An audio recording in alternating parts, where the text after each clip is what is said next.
For the first time ever, Mookie Betts is not a first-round pick. Well, I'm here to tell you why he's a fifth-round pick, if not lower, on today's action-packed episode of Locked On Fantasy Baseball.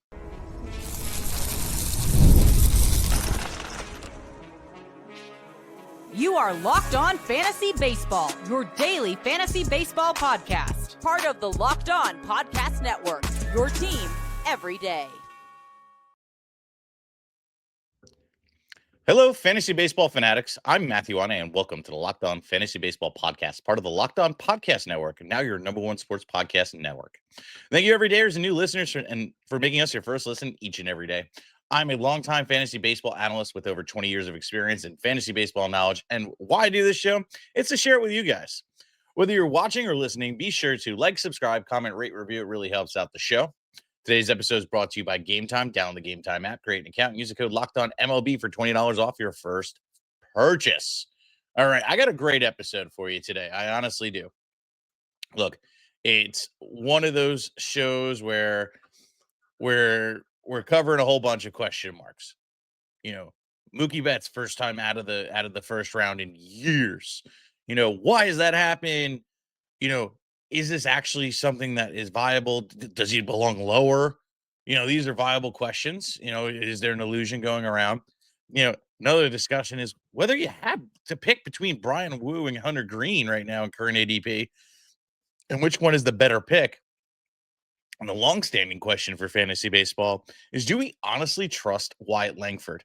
You know, the high-end prospect that, quite honestly, just hasn't lived up to the full hype of what his profile has been and that one wonderful spring training. And I'm going to cover all that today, but I'm going to open up with, Mason Miller. Oh, man, didn't see that coming. But Mason Miller is being drafted as the first pick in the fifth round, which is interesting. And this is off current ADP. If you're listening months later, hey, things have changed. But Mason Miller is the first one off the bat. And it's interesting. Look, if you're new to the show, I will explain my strategy. If not, keep moving on. But here's the deal. I don't draft closers this high. I mean, I feel like ultimately you drafting a closer in the fifth round ultimately sets you up for failure. You know, you're missing out on guys that are going to outperform. Yes, you're going to get an advantage in saves, but you know, that's great and all, but I can pick the ninth and 10th, even the 11th overall closer based off of rankings, and then get the 15th, and I can have the same output you do. And at that point, though, I'm going to get you in other categories because you wasted getting a fifth round pick. So for me, I just don't draft closers this early. You start looking at them like 7, 8, 9, 10, like around that round. Like I'm not really going to say, hey, this is the guy. And just how we approach, drafting on this podcast. You may disagree, and to each his own. Mason Miller's fantastic. Going to be a top end closer for his team and for your team. So, I mean, hey, I don't fault you for doing it. I just think you could get a better value later and get a better return on your draft pick with picking other players. Now, let's get into the real crux of this episode. Let's talk about Mookie Betts. Mookie Betts had a really down season, and it's odd, right? Like you look at the season numbers, and you're truly underwhelmed as a whole after expecting incredible things from Mookie Betts' entire career. Whereas this year, you look at it, 589 at bats, 95 runs, 23 doubles, 2 triples, 20 bombs, 82 ribs, 8 stolen bases, batted 258. The home runs now are at 20 or under 20 now for the past 2 years after having a 39 home run season, a 35 home run season, prior 2 years, just being absolutely incredible in the age 29 to 30 season. The ribbies are down significantly. The runs were definitely nice in comparison to last year, and the stolen bases are down. They're no longer they weren't in the double digits. It's kind of rough, and the batting average isn't in the high twos. It's 258, which is right on that cusp. But the combination of missing say 10 stolen bases, in all honesty, and I would say at least 10 home runs, along with more runs and ribs, hence why we're in this predicament. And then you look at how they came in, and that's the next part of this. Came in spurts. He had 4 home runs in April, 4 home runs in May, and then had 1, 2, 3 literally in each month. So June, July, August had 1, 2, 3 home runs, and then had 6 in September, which made up a a decent amount of his thing. If he stepped on that pattern, he probably wouldn't have even broken it. It's one of those things. And then you look at the batting average, and the last 2 months were fantastic. Batted 288 and 299. But, the stolen base numbers really weren't there clearly since he had 8, and he didn't even really steal bases in the whole month of September. It's tough sledding. I will say this. If you had him on your team at the end of the year, you were glad you had him still, but you weren't happy with him throughout the whole season. And that's the part that really is the kicker. And, what is the outlook for 2026? And that's really the question of why you're still with me at the end of the day. And here's what it is, right? Look, can we see a power resurgence from Mookie Betts? Well, here's the deal. And if you've been with me for a while, you understand how I'm about to break this down. If not, here's your if you're new, I got you. So I look at barrel percentage, which is quality contact, and hard hit percentage. Those two together usually can say, okay, whether you're going to have power. Barrel is quality of contact, hard hit percentage is how hard you hit the ball, right? So when you have a barrel percentage of 5.5%, which average is probably about 8.4%, it's well under that. And for elite hitters that normally hit 30 to 35 home runs, like he has been in the past, usually you're seeing about 12 to 15% barrel percentage. And then top of the hard hit percentage is usually significantly higher as well. You're looking at like 45, league average is 42%. And then you look at 45% to 50%. And those are the guys that are crushing it and hitting all those home runs. And the thing is, like, it's just not great in those categories. And I'm not really happy about it. I can say this. I think the batting average will see positive regression. He struck out only 10% of the time and walked 9.2% of the time. Batting average should be on the climb. Even the expected batting average of 268. But the key part is the peripheral stuff. Are we going to see the power, which truly sinks his value, and are we going to see some stolen bases? I definitely don't think we're going to see stolen bases him going to his age 33 season. I think this is kind of the new norm. But also, too, you look at just the barrel percentage being where it is 2 years in a row. Last year at 6%, this year at 5%, not great. And then you go to the year he crushed it in 2023. He had 39 home runs. He had a 12.4% barrel percentage with a hard hit percentage of 48.5. 2 years later of 2 years of underwhelming barrel percentage and hard hit percentage dropping year after year over the last 2 years tells me that Mookie Betts is not worth the first round pick. Obviously, here's where he is. But ultimately, I don't even know if I want to touch him this low. There's other things that come into play. You start seeing the bat speed slow down, which bat speed is key as a guy's going to his age 33 season, and I'm not going into age 34 season. Actually, I apologize. And I'm not an ageist or anything, but this is the reality. Guys get older and things start hurting and things don't move as fast. I mean, it's just life. Father time is undefeated. You look at that, you look at just, how we've seen the quality of contact and hard hit percentage come down. What does that tell you? It tells you that he's trending down in direction. So is next year going to be a good year for him? If he repeats this, you're not mad at the 5th round pick, especially at shortstop, but at the same time, and second or whatever, I don't think I want to spend a 5th round pick at all. I mean, there's other players in this round that I think I'd pick over him. And then even in the next round too, there's other players I'd like to have over him. So I think he falls a little bit into the next round. I think he really should be a 6th round pick, in my opinion. But that's just me. You may disagree. You may still be on the Mookie Betts and thinking there's some positive regression. But if this was a 1 year outlier, I would definitely say, hey, let's chalk it up. Let's take another take on him. But barrel percentage being as low as it's been after a huge drop off from 2023 to 2022 to 2024, then to 2025, and continue that trend in the downward direction, I'm starting to say this is more of a pattern in reality versus we're actually saying this is, somebody that's, going to bounce back. I think it's a long shot, but can they still be valuable for fantasy? Absolutely, especially in points leagues. The walk and strikeout percentage is still as valuable. He's going to hit doubles. He's gonna be driven in, and he has the opportunity on a team to hit ribs. It's just power's down, so base numbers are down, and those are the key parts that make a difference when you can get guys in this area that can perform better than him in the power categories while matching him in the runs and rib categories, along with batting average at that point, and even stolen bases, which then therefore the bonus goes to the guys that have more power, and that's why I think Mookie Betts should be lower.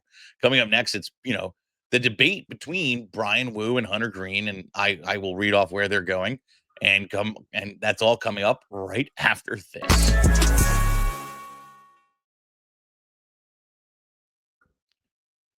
The NFL season is back.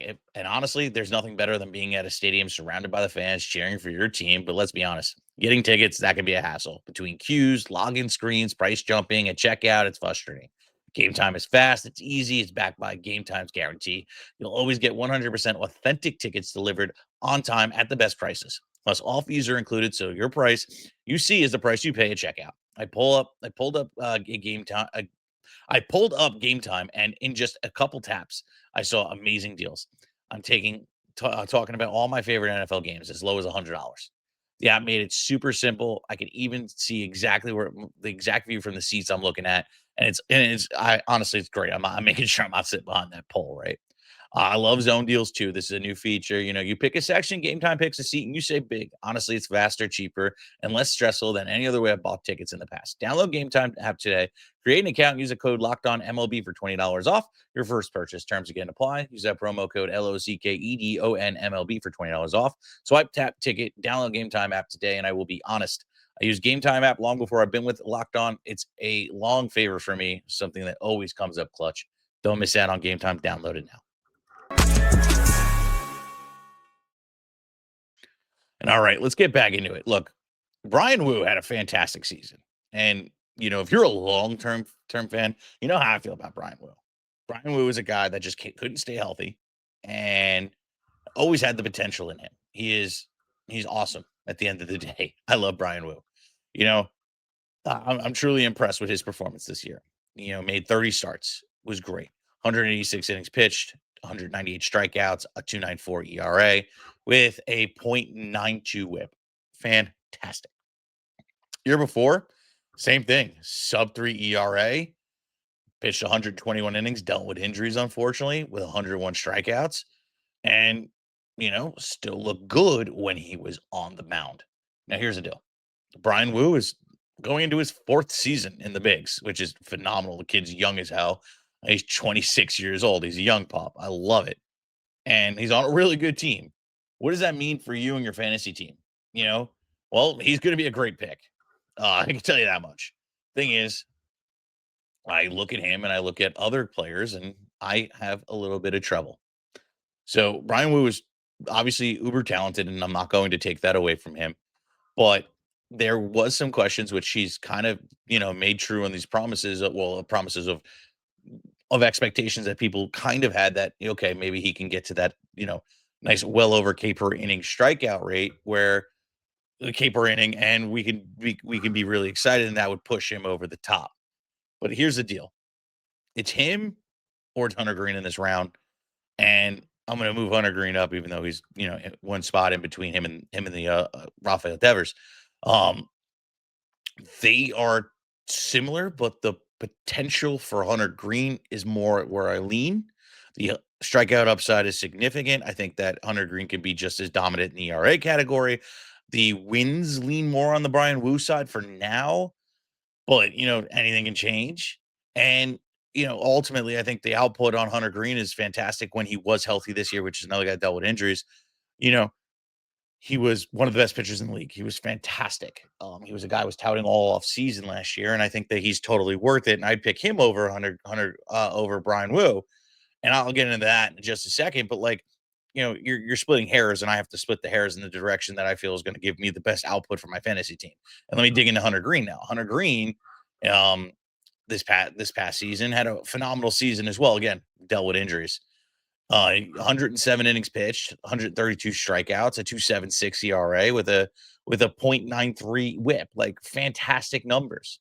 And like I said, he's a guy that just was dealing with injuries, but he's already done what Woo's did in the same year he did, 150 innings in 2024 with a 2.75 ERA, and still had well above a K per inning, and has been known for it his entire career and even in the minors.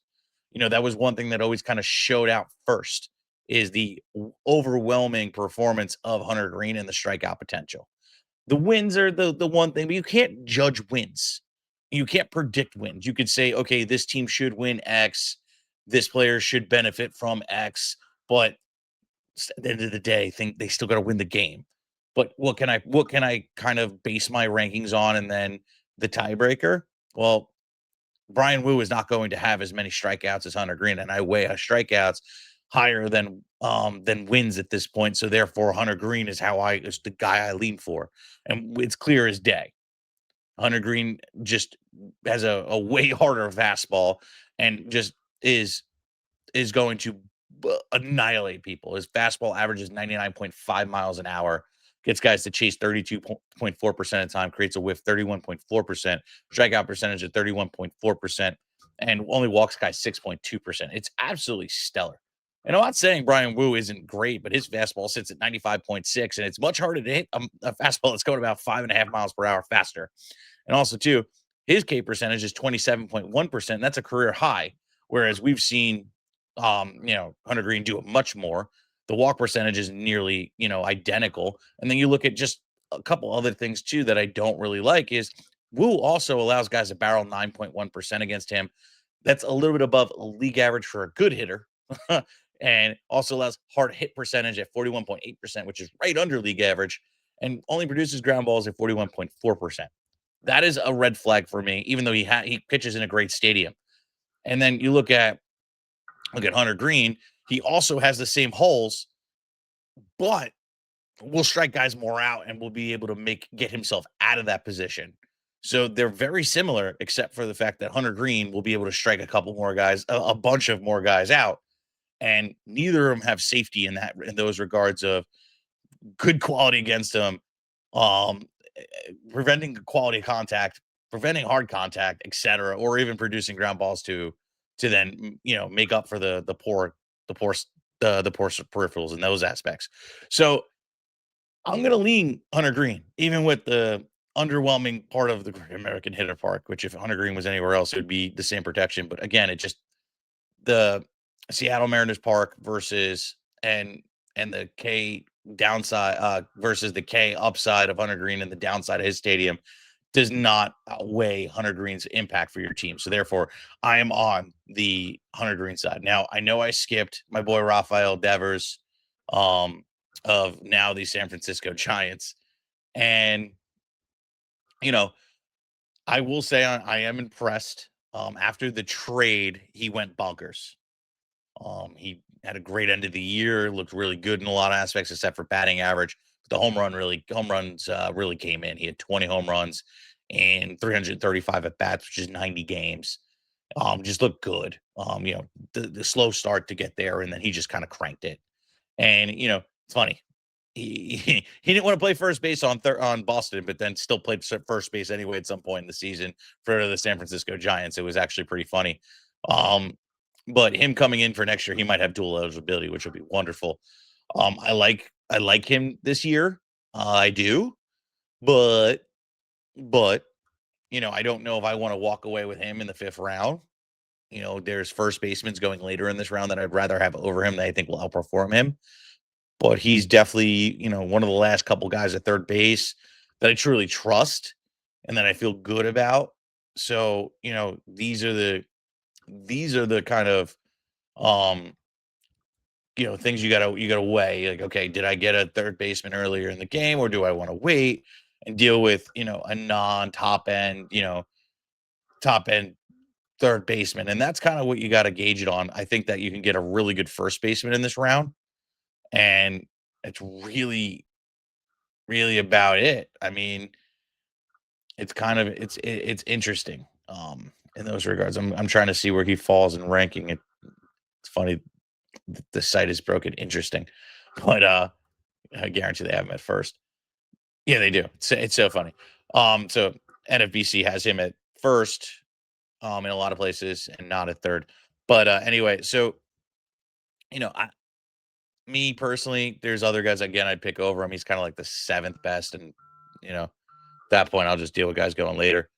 But coming up next, I got guys like Bryce Harper, another guy I probably would pick over Devers, and CJ Abrams and Olson coming up over this after this, and why they could be possibly the better pick over Rafael Devers.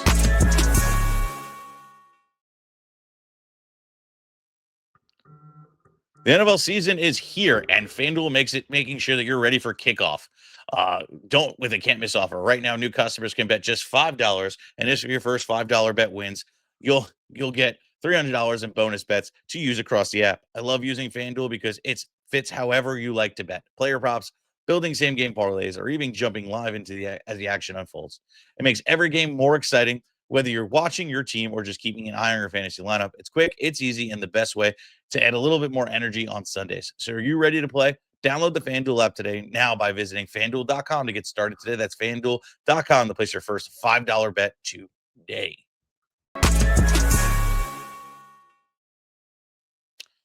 And all right, let's get back into it. Let's talk about Bryce Harper. Bryce Harper playing for the Philadelphia Phillies, first baseman, obviously. And, it's interesting this year. You look and you go, a little bit of a down year in certain aspects and a little bit of a good year. The runs and ribs were down for him, which was the part that I would say down, right? You look at it and you go, he had, under his career average, or better yet, the last couple of years of 80, he had 72 runs and had 75 ribs, which is also not wonderful, but had, 27 home runs, which are not mad, 32 doubles, and batted 261. I'm happy about all of that. I think this is a good ranking for him. Not my first choice at the position. I'd also, I'd pick Matt Olson over Bryce Harper, but that's just a preference. And we'll get into that in a little bit. But I think Bryce Harper is on a team that's going to be successful, has the upside, has the power, has shown it. Just needs to stay healthy, I think, is also part of it. Only played 132 games, which is also kind of limiting. So, let's see what he can do. I think that he's had just better paces in his past, and I think he has a higher ceiling, and hence why I think that now he's fallen into the 5th round, and he has a higher ceiling, so he's definitely a good play. So that's how I stand on Bryce Harper, and there's not really much to talk about the guy. The game is solid, so I think the pick is in the right round, just maybe not over Matt Olson, and we'll cover that in a couple minutes. All right, let's move on. Let's talk about CJ Abrams of the Washington, I was going to say Commanders, but Nationals. I still got football on the brain. Had an all right season, kind of pretty much just like hit right on the head of what I think he was going to be. An average batting average kind of guy, 257, which I still think that's a little high. Meh power, 19, 20 home runs is good, but the 31 stolen bases is nice. And the runs are great. The ribbies are okay. So essentially what we got is like a Nico Horner-ish player. And how do we approach that in the 5th round? Well, he's okay. I would say, honestly, like you look at shortstop position as a whole and you just go, okay, he's kind of like one of the last couple guys I want to go. I just want to see ADP on that position. Like, yeah, I mean, I to be honest, like, okay, you got him at the 8th in ADP based, not in my rankings. Then you got like Perdomo. Corey Seager, I'm surprised he's going that late. It's probably just injury driven. We can talk about that later. Pena's story, Bobichette. I mean, Bobichette, I think, is the value just based off of the year he had. So, I mean, there's other options. So I might not, like, unless I haven't gotten a stolen base option and I need a 30 stolen base kind of player and I don't have like a cumulative, then maybe he's a good pick in the 5th. But, I'm not picking him over Bryce Harper. I'm not picking him over Olson. I'm not picking him over Devers at that point either. He's kind of like the lower end in this round. Like if I'm considering between him and Mookie Betts, that is the consideration. I mean, you look at just like like how equivalent are they? Betts will probably have like a closer to 300 average, but not have the stolen base with the power numbers, and he'll have more ribs. So it's just a matter of what you need in the moment. But it's really about it. That's where like the kind of line split in this round. Otherwise, I really don't even care. Abrams is just not a target for me in most leagues, but stolen base numbers are great. Let's move on. Let's talk about Matt Olson. Again, the guy I would definitely draft over Bryce Harper. He had a great year. The team isn't firing on all cylinders yet, but I think that, the Braves are definitely a team that I think will be turning it around. He still had a phenomenal year.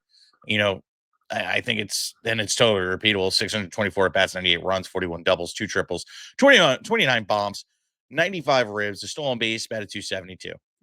Classic his year, really just crushing it. The runs are up from last year. I'm really happy with that kind of output. That's kind of what I expect. I love the 95 ribs. The 29 home runs is awesome. He definitely has, you know, 30, 40 home run upside. We'll get into that in a minute. And, everything is super repeatable. So like even if he comes out and does this, he's still better than most players at first base. Like, like Bryce Harper, I would definitely choose Olson over him just because we're seeing it. He's getting the output. It hasn't been a thing for him for the last couple of years. So Matt Olson's definitely a pick. I would pick him over Devers for sure. One better hitting park, better team around him. So like again, I think the ADP is wrong on that. So I think he's probably like first baseman 4 at that point, and we can kind of go from there. Like I mean, I think it's. I think quite honestly, like if you're not drafting Olson as the fourth first baseman, then you're making a mistake. He 100% everything is repeatable, and I told you I get into it. Like barrels 14.3% of the time, hard hit percentage of 53.3%, supports the power. If not, shows that there's more power underlining. The expected slug is at 42, was at 44. So I mean, it's right on par. you know, Everything about his game just says, hey, we're going to be great. The dude walks 12.6%, strikes out 24.3. That kind of super offsets it to say, hey, the 272 batting average, 280 batting average is totally within a realm of possibilities. So, like, Matt Olson as a whole is just a fantastic player that I know is going to be consistent for me next year. And, you know, whereas there's a lot less question marks surrounding Matt Olson and the performance of the team, I think that Ronald Acuña is definitely going to have a better second year. You know, he's fantastic. This team is going to be in a better place come next year than where they were this year. So Olson's 100% a pick for me. And again, the fourth first baseman for sure, if not the third. So we'll cover that, and when I start getting some really ridiculous, kind of feedback on my rankings for first base. But let's move on. Let's talk about Kade Smith, starting pitcher for the Cleveland Guardians. Now, this was a surprising ranking. I'm surprised he's really ranked this high. But we can go there. So I don't know if I'm really willing to roll him out this high. 73 innings pitched. Sorry. There we go. 73 innings pitched, 104 strikeouts, 2.93 ERA with a 105 whip. FIP was ridiculous too, a 195, which is fantastic. If you don't know what FIP is, fielding an independent pitching, essentially, what would your ERA be if you had an average defense behind you? So he's right on par, doing his thing. Everything looks really good. Fastball sits at 96.4 miles an hour. He gets guys to chase 32%, gets guys to whiff 34%, get guys strikes out 34.7% of the time, only walks guys 6.3%. He really suppresses quality contact at 4% through the 73 innings. Hard hit percentage at 37%. That's fantastic. And I would love to see ground balls come up. He's only doing that 36.4% of the time, but enough to where he can still get himself out because of the amount of times he strikes out guys will make up for the ground balls not produced. So like you can kind of offset that a little bit. Now, here's the thing. Okay. He's a young pitcher and a guy that, last year only managed to pitch again 75 innings pitched. And straight up really didn't even start, which is interesting. Got 16 saves, which is interesting, but I don't know how I feel about it. We all know how I feel about, essentially closers. I know I called him a starting pitcher. I don't know what I'm saying here, but essentially a closer. I mean, I look at it and I go, I don't like closers this high. I don't think even for this team that there's going to be a lot of output at saves.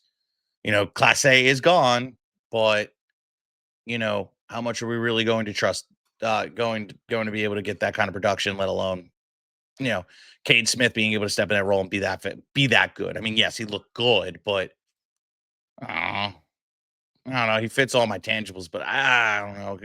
Young guy with not a lot of track record in the saves in the closing category. Had one save in 24, had 16 in 25 after Class A goes down. 2.93 ERA this season. It's not really boding well for him. Just Not really feeling it, in all honesty. I think, if anything, he'll probably end up being a bust for me going into this season, just because I don't think he's going to be worth the pick. Last guy, Wyatt Langford, outfielder for the, excuse me, the Texas Rangers. So here's the deal. He had a better season than he did the year before. Okay. 489 at bats, 73 runs, 25 doubles, a triple, 22 home runs, 62 ribs, 22 stolen bases, bat 241. Now, why do I say it's a better season than last year? Well, power increased by 6 home runs from 16 to 22. Stolen bases went up 3%, and runs were right on par, down about 12 ribbies. That is a kind of a key part here, but I will say there's some improvements. Um, you know, you look at the underlying stats and it's definitely a little bit better. He barreled 14% of the time, created hard hit percentage 48.4%, shows that the power was growing. And I think there's still another level of that. You know, struck out 26.4%, but with the 12.9% walk percentage. Even though the expected batting average is at 241, along with his average at 241, I still think there's better days ahead of him for the batting average, because we've seen guys, strike out 27%, but if they have a walk percentage like this also can be a sustainability of being able to, have a more positive batting average as well for their whole career. So I'm definitely leaning on that. Overall, he's still priming to have a good season. It's just a matter of, do you trust him in the 5th round over other guys? Going over even players in the 6th round that are going behind him. And that's the question you really got to ask yourself. Would you draft him or Roman Anthony? I'm probably leaning Roman Anthony. You know, Brett Rooker. I mean, I'd even start considering, other players. Like, it's just, there's not as much. There's better pitching options, honestly, at that point, than me picking Wyatt Langford. He's kind of like one of the few outfielders going in that round that you're like, okay, but still, I don't know how great I feel about picking Wyatt Langford over that without the provenness. But it is what it is. All right, guys, please like, subscribe, comment, rate, review, do everything you can to share the show, because we truly love bringing it to you each and every day. So thank you for making Locked On Fantasy Baseball your first listen each and every day. For your second listen, check out the all-new Locked On MLB Game Night every night, all season long. Get your local analysis on a national scale. Find MLB Game Night on Lockdown MLB, YouTube, or wherever you listen to your podcast. Peace out, guys.